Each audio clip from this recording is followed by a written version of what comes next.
Hello, welcome. My name is Kincade-Wilson, and tonight we will be discussing continuous school improvement for Monticello High School. We will analyze data from the ACT Aspire standardized test from 2018 to 2021, with the exception of 2020 due to the Big C, COVID. We will look at how our students are doing, what is working, what is not working, where do we want to go, how do we want to get there. Let's start off by saying that learning and schooling is not synonymous. Learning is a continual process of acquiring knowledge, while schooling is an organizational method to enhance the process. All children have the right to have their talents cultivated through the process of education. According to Victoria Bernhardt, to grow a data literate staff that uses data for continuous school improvement, multiple measures of data must be organized and accessible so staff can spend their time analyzing and making meaning of the results and collaborating with one another to improve instruction. There are different types of data that influence or can influence school improvement if analyzed and applied effectively and consistently. Let's talk about the first one, demographic data. It answers the question, who are we? It sets the context of the school, describes those who are teaching and learning, and it helps us understand all the other numbers. Next, we have perceptions data. It is an important perspective of school improvement because it assesses the school's culture, climate, and organizational processes. This is analyzed by the values and beliefs of students, parents, and the community. We have assessment data, which is also known as student learning. It answers the question, how are the students doing? Are they learning? This data shows if schools are meeting the needs of every student by looking at their strengths and their weaknesses, which are areas of improvement. And last, we have school processes data. This is the data that we have the ability to control by being able to achieve the vision of the school. It involves instructional, organization, administrative, continuous school improvement processes, and programs.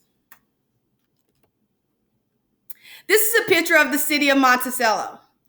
Monticello has a population of 9,174 citizens. This population has decreased by negative 4.36% since 2021. It's declining at a rate of negative 0.71% annually.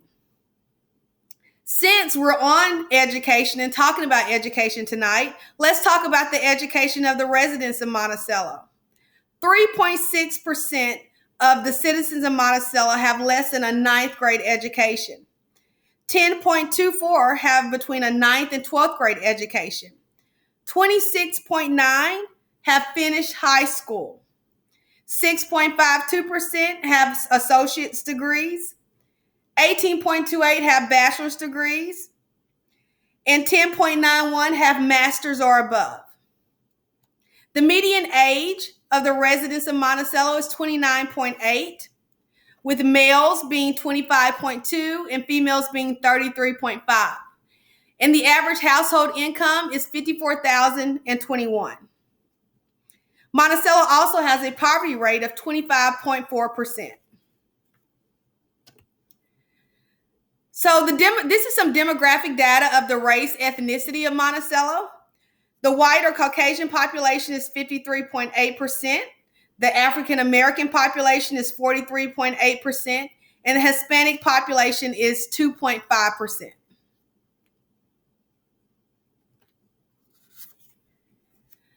So now let's talk about some data, some demographic data for Monticello High School.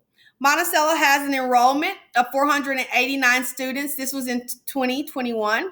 The average class size is 9. The average years of teaching experience for teachers was 14 years. The low income percentage is 42%, and the students eligible to receive special education is 12%. The demographic data of race and ethnicity of Monticello High School: the Caucasian race is 55.5%, the African American population is 38%, and the Hispanic population is 4.9%. So now what we're going to do is look at these achievement scores from the ACT Aspire. I made graphs of the math and reading scores since that's what we're going to focus on tonight. And what you're looking at right now is a 3-column chart. And each of these columns are represented by colors for 9th, 10th, and 11th grade. As you go from 2018 to 2019 to 2021, you see a progression, and it's a progression or increase in the amount of students who are in need of support. That means that they did not meet the READY goal on the ACT Aspire standardized test. So they need help. If you look from year to year, from 2018 to 19 to 20, especially after the COVID year, there was a big increase in the amount of students who were in need of support. So this was for the math. This is the data for the reading achievement scores. And again, this is the percentage of students who are in need of support. What you see is there is not much of a difference between 2019 and 2021, except with the 9th graders, there was an increase. So our scores, or the amount of students who are in need of support, is dire. We need to help them be able to meet the READY target. So this graph is based on student assessment, based on subgroups rather. So the blue represents African American, the red Hispanic, the yellow Caucasian, and the green economically disadvantaged. And it represents what goals they met. So whether it's in need of support, close, or already exceeding. As you can see, the economically disadvantaged is at a higher rate than any other group, but the African American population makes up the majority of the economically disadvantaged. You see, there are very few students who actually met READY or exceeding. And this was in math achievement. So this right here, these graphs are called radar charts. And this is the same information you just looked at. It's just a different way of looking at it. And what you see is based on if the colors are touching the specific targets, such as in need of support, close, or already exceeding. So if you look at the first one, this is the reading achievement. If you look at the African American population, which is represented by blue, they are very close to in need of support, but you don't see the blue line very close to ready and exceeding, or you don't see it very close to the close target. Same as economically disadvantaged. If you look at the yellow, which represents the Caucasian population, they are closer to ready and exceeding and further away from in need of support. So I thought these graphs were very neat to look to see the data in a different way. Next, this chart is about telling the enrollment of students in AP classes in 2021. There were a total of 71 students in AP classes. 53 were Caucasian, 10 were African American. The reason that this is important is because that African American group is a group that is not meeting the ready or exceeding, that is not meeting the reading and the math achievement levels that need to be reached. So this is a group that needs to be motivated, needs to be encouraged, and needs to increase in the number of classes that their AP classes that they're taking, or just the motivation that they may need. So the mission and vision statements of Monticello High School. The mission statement reads, "We, the staff of Monticello High School, seek to collaborate with parents, students, and community to create an environment conducive to lifelong learning and to empower the learning community to be capable of succeeding in a 21st century global society." The vision statement reads, the vision of Monticello High School is to teach and inspire students to become lifelong learners, and to instill the values necessary to be productive citizens. When it's obvious that the goals cannot be reached, don't adjust the goals, adjust the action steps. And the question that comes along is, are we there yet? No, we're not there. We're not yet at continuous school improvement. We're not where we need to be, or where our students aren't where they need to be. So there are some actions that need to be taken. Our ultimate goal is to have continuous school improvement with all students achieving or at proficiency level. Don't put us down just yet, because we will get there.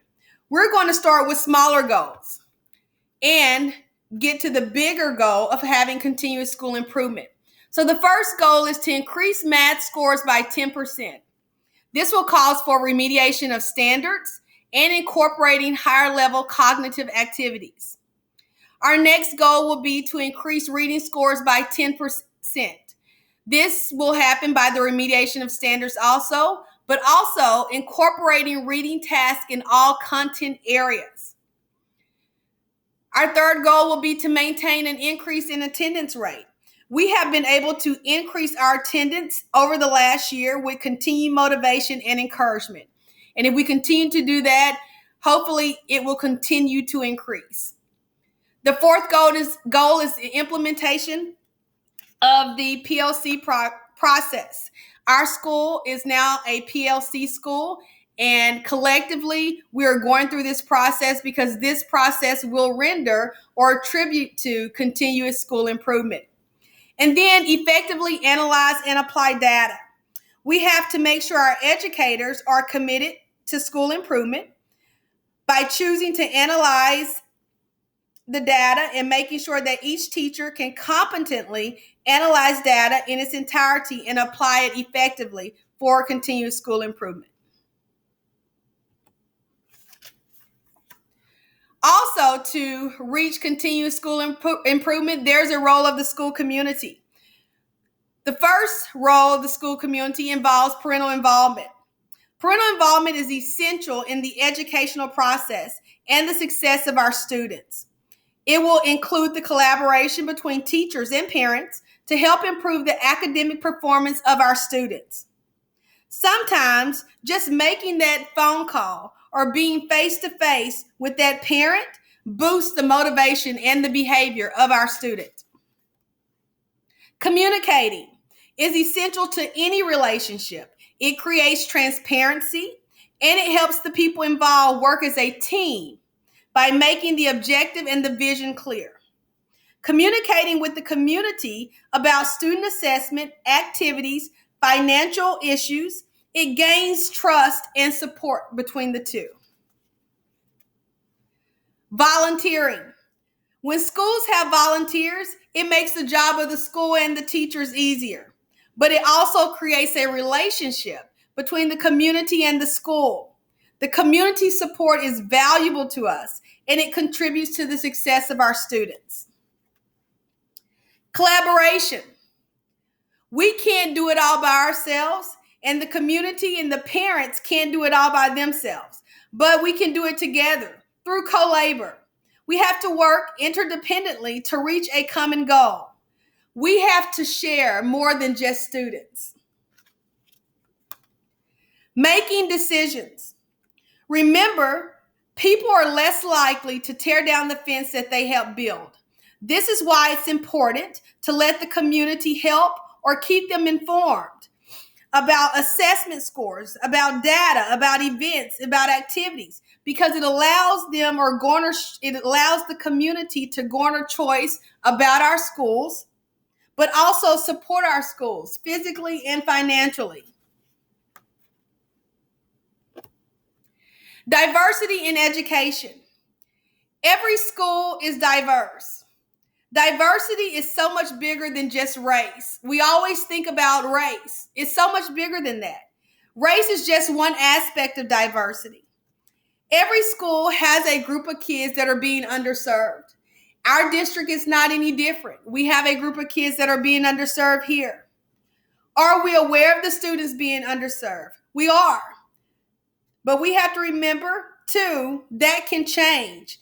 Poverty can even be overcome with educational practices. So these students have the ability to not allow this to continue to be their reality. Bob Marzano said, the practices that produce equity already exist. We already have them. We as educators already have all the practices or strategies to nurture diversity. So until we address our thinking, those practices are not being utilized. So how does diversity, before I get there, let's talk about the achievement gaps. They are created because of the unwillingness to meet the needs of a diverse population. Is it intentional or is it by accident? Are we changing our mindset? Are we changing our pedagogy, our instructions, the way we push or teach information to our students? Because hope is not a strategy. Our teachers have all been in that situation to where we think this student doesn't want to learn or this student can't learn. Well, all kids have the ability and the right to be educated. That mindset is toxic and it has nowhere or room in our school because it prevents us from progressing. So what are some ways diversity in education promotes continuous school improvement? Self-awareness. Self-awareness. Are we aware of our biases? Let's think about that. Are we? Are we aware of our thoughts when kids struggle or refuse to do what we expect them to do? If the answer is yes, then we will see a difference in our actions or approach to effectively educate and motivate that child. Commitment in knowing every student can learn. Every student can learn. And not only can every student learn, every student has the right to learn, and every teacher has the responsibility and accountability to make sure that they are learning. Learn your students. We need to learn our students. This is actually a culturally responsive strategy to learn our students. Let me ask a question. Have you ever not liked someone or thought someone was just difficult? And then you get to know who they are, and it all makes sense. You approach them differently, you treat them differently, and in regards to our students, you start to teach them differently. So it's important to learn your students. Diversity in teachers. This particular example is important because our staff should reflect our students. There are qualified, diverse people. Let's advocate for them to be a part of our district and allow them to teach our students. This will provide inclusiveness for our students. We can do this through the hiring process and even the recruitment process. Culturally responsive strategies. We have to incorporate culturally responsive strategies. Diversity in the classroom positively affects the school community. There are strategies to help students that will help them perform better academically, feel safe, and feel inclusive. All we have to do is change our teaching strategies. Give them different opportunities for different methods of feedback on what they are learning, not uniform standards, because uniform standards are not effective. We have to communicate. If we're going to be in a class and teach people who are diverse or who look differently than us, we can't be afraid to address issues, because if we're afraid to address issues, we're afraid to learn and learn about others and about ourselves. And we have to involve our parents and community. Parents or the community, because they're part of the community, want to know about the culture and the climate of our school. They want to know what's going on. They want to know about the resources that our school has, the classes that are being given, and they need to know about the data that we disaggregate about how our students are doing yearly on these assessments, the goals that our students need to reach. This will help parents to support our learning, not only at school, but at home.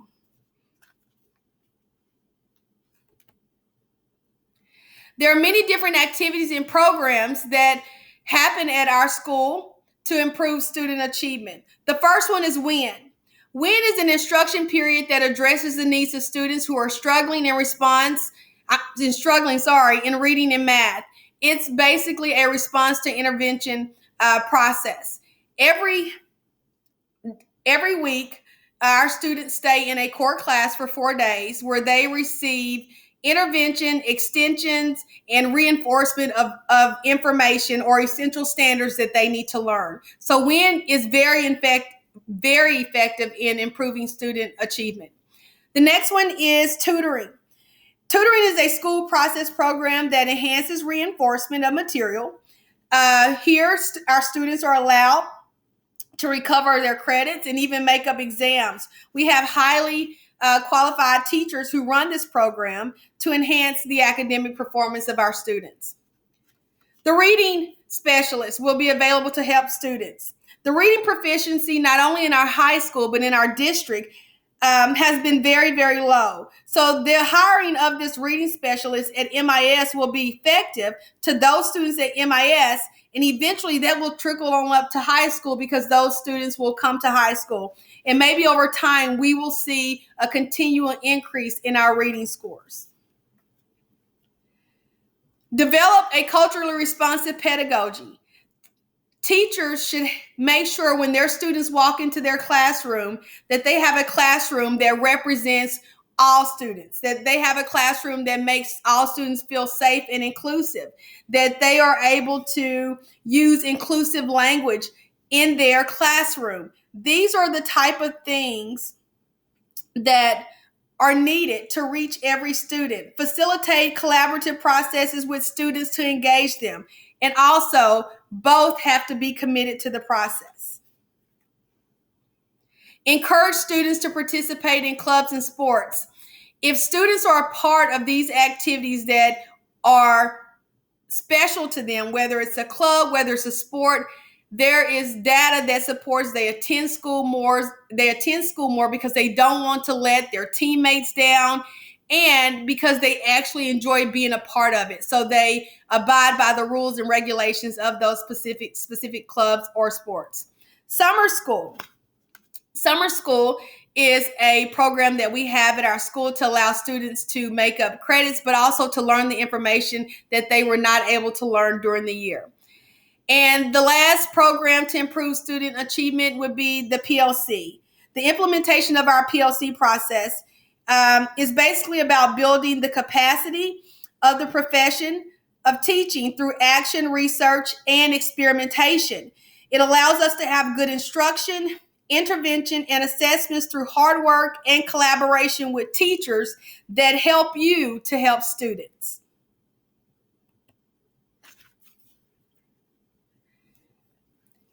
If you ever go to a doctor because something is wrong, you want to make sure you go to a doctor that is continuing to keep his best practices. Even though he's been a doctor for several years, he or she still wants to learn. He or she still wants to make sure they are up with the methods and the different types of things that will continue to make them the best doctor. As teachers, we are professionals who need to keep up with best practices as well. And we do that through professional development. Professional development is essential in the life of a teacher. As professionals, we will keep best practices. And the only way to do that is continuing to learn new things and sometimes getting uncomfortable. And so these are some specific professional development that will be beneficial for improving or having continuous school improvement: data disaggregation and analysis, making sure all teachers can effectively read that data, implement it, measure it, and to make sure that it's working. PLC process. The Professional Learning Community Conference is a great PD for all of our teachers. You know, we've had maybe 8 teachers to attend. Our goal is for all teachers to attend this because they really gain some good information there that can help them understand why we need this process to be implemented fully. Culturally responsive teaching. all our kids are diverse in some type of way. It's important that we're able to meet them where they are and teach them effectively and give them ownership of their learning. And certification in pre-AP. The certification in pre-AP is important because if we learn how the strategies of how to take our kids to higher levels in their thinking, in their processes, regardless of, I hate to use the word, but how low a student is, we're able to bring them and progress them gradually, but effectively. So, what we learned in this presentation, how are our students doing, what is working, what's not working, where do we want to go? And we know where we want to go. We want all of our students achieving. We want all of our students progressing. We want continuous school improvement. But how can we get to where we want to be? This is how. To get to where we need to be, we have to have grit, we have to have tenacity, and we have to have a vision. We get there by having a shared vision. This vision cannot just be shared by teachers alone. It has to be shared by you guys, our students, and our community. Our mission statement says, to empower the learning community.